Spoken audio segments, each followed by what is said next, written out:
Marks వార్త మొదట అధ్యాయం తమ్ముడు చెప్పాడు కదా, ఒకసారి చూడండి. 4 మాటలు చెప్పి నేను బయలుదేరి ఊరు వెళ్తాను.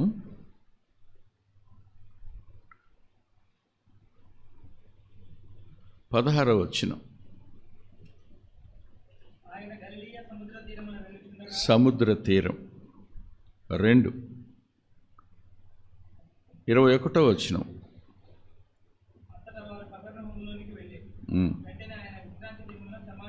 సమాజ మందిరం. 3 29వ వచనం.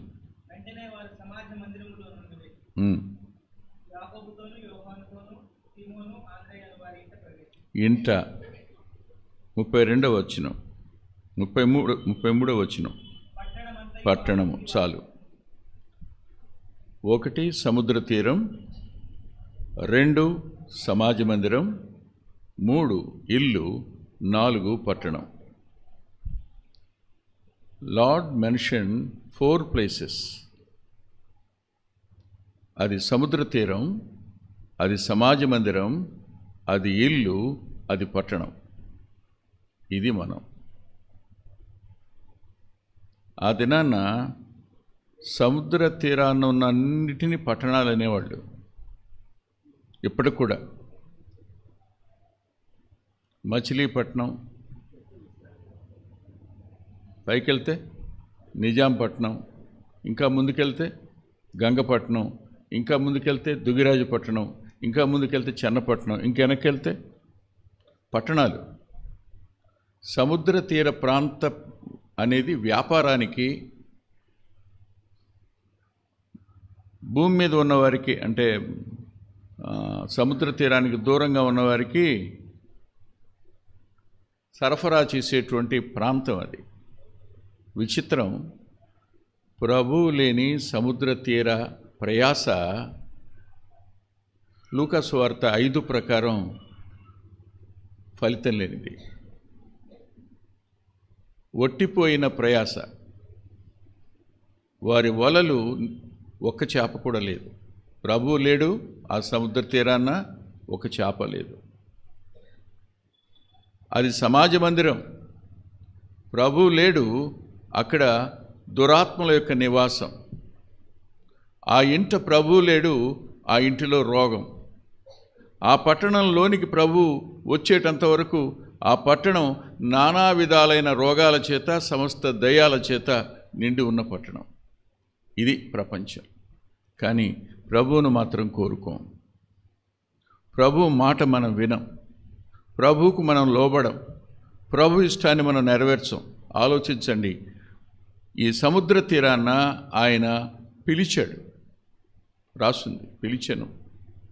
పిలిచి ఎక్కుతాను దోణి అంటే ఎక్కించుకున్నారు. దోణి నిండింది. ఏ పరిస్థితుల్లో? వాళ్ళు వలలు బాగు చేసుకుంటున్నారు. ప్రభువు లేని సముద్ర తీరంలో ఫలితం లేదు. వారి సాధనాలు పాడైపోయినాయి. ప్రభువు లేని సమాజ మందిరం ఒక మతం అంతే. అక్కడ దురాత్మల నివాసం తప్ప దేవుని సన్నిధి ఉండదు. అక్కడికి వచ్చాక ఆయన గద్దించెను అని ఉంటుంది. ఆయన మాట్లాడారు సముద్ర తీరాన, సమాజ మందిరంలో గద్దించారు. ఆ గద్దించినప్పుడు దేవుడు తానెవరో ఆయన చెప్పినప్పుడు సృష్టికర్త అని అర్థమైంది. ఆయన గద్దించినప్పుడు సర్వాధికారి అని అర్థమైంది. 3వదిగా ఆయన ఇంటిలోనికి వచ్చారు. ఇంటిలోకి వచ్చినప్పుడు ముట్టారు. ఆయన వాత్సల్యత కలిగిన వాడు. 4వదిగా ఆ పట్టణంలో ఆయన దయ్యాల నోరు మూశాడు. సర్వశక్తిమంతుడైన దేవుడు. యేసు లేని ప్రయాసకు కానీ, యేసు ప్రభువు లేని సహవాసానికి కానీ, యేసు ప్రభువు లేని ఇంటికి కానీ, యేసు ప్రభువు లేని పట్టణానికి కానీ మిగిలేది ఏమీ ఉండదు. నాకు వేరుగా ఉండి మీరేమీ చేయలేరు. జాగ్రత్త. ఏమున్నా లేకపోయినా దేవుడు, ఆయన సన్నిధి మనకు కావాలనే సత్యాన్ని మాత్రం ఎన్నడూ మర్చిపోవద్దు. తల్ల వంచండి, ప్రార్థన చేసుకుందాం. ప్రేమగల మా ప్రియ తండ్రి, పరిశుద్ధుడైన గొప్ప దేవ, ఇప్పటి వరకు విన్న వాక్య ప్రకారం భయంతోనూ వణుకుతోనూ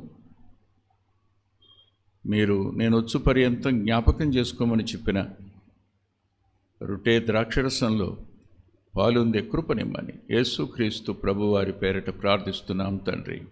ఆమేన్.